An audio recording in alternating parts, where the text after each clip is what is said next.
going to move on, and we're going to talk about just a couple of names that have been in the media. And I just want to reiterate for those that might not like to see this, we're just assessing what's out there, what's been said. We're going to talk about Zidane. We're going to talk about Conte. Before we do that, though, Robin, look, I mean, we're just looking at Zidane's graphic here, and it's phenomenal. We'll talk about that in a second. But are there slight concerns that we're seeing maybe deja vu in terms of, Jose Mourinho finished second, and then he didn't get the players that he wanted. He had an awful season the season after. We're not in that situation at all with Oli, by the way. It's nowhere near. That was a toxic, horrible environment and situation. But are there concerns, Rob, that while better quality has come in, stylistically we haven't got better. I think we've mentioned all these sort of disjointed problems within the team. They don't seem like 8 games into the season they look like they're anywhere near getting fixed. I mean, is there slight comparisons you could say in terms of not the situation, but that Manchester United have finished second and they maybe they are failing to kick on from where they want to be?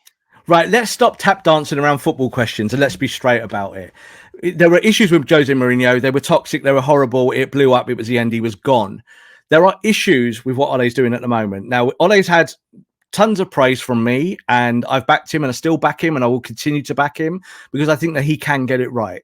So that's one thing. But are we seeing a duplication of errors that we saw in year 3 with Mourinho? Well, this is effectively year 3 with Ole when we're looking at kind of the project. And correct, there are problems that we are seeing that happened then, that happening now. What is the main problem? Well, with Jose Mourinho, after year 2, he kind of admitted that he'd hit his ceiling, didn't he? He even said it. He went, this team coming second, one of my greatest achievements, all that rubbish that he talked about. And he kind of hinted that, he wasn't going to get better than that.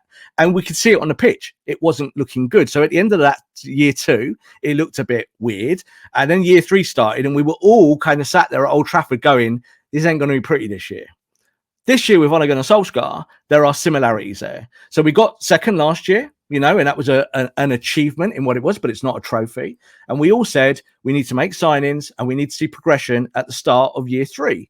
So Ole is still the manager. He's still doing the tactics. He's still the guy. And he's got Ronaldo, he's got Varane, and he's got Sancho. And the football is worse. So this is where the comparisons kind of meet each other, and they are football comparisons. They're not about personality. They're not about Mourinho's toxicity and Ole Gunnar Solskjaer's kind of blue sky thinking. This is about football results and football performances. When Jose Mourinho went, what was it, Haider? Was it November? He got sacked? Was it in November? Yeah. So he went in November. So we are now at a stage at the end of September where we've got October and November to come. It is not beyond thought that if Ole Gunnar Solskjaer does not get it right in the next 2 months, that he's gone in November, right? Because that tells you in November where you want to be. If you're in a title race in November, you feel good about yourself. If you're flying in the Champions League and you're through, you feel good about yourself.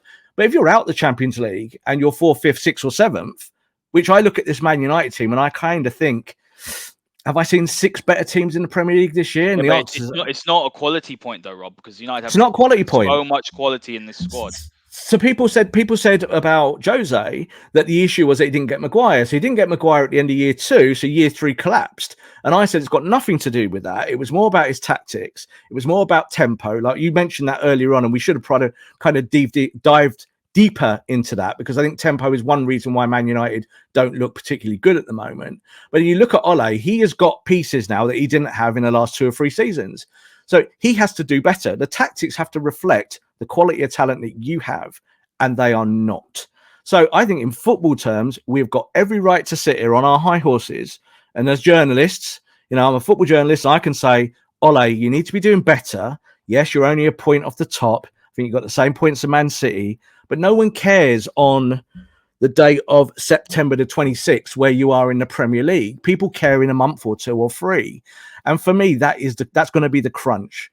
Because if we get 2 months now, Haider, of those games that have got to come, and they're all big games, if United cannot improve their performances, they will be losing games.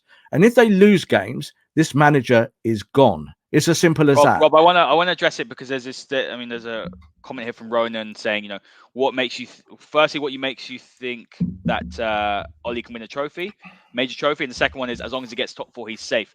There is this view, isn't there, amongst the fan base that the Glazers just want top 4. If Ole gets 4th every single year, he'll never ever get sacked.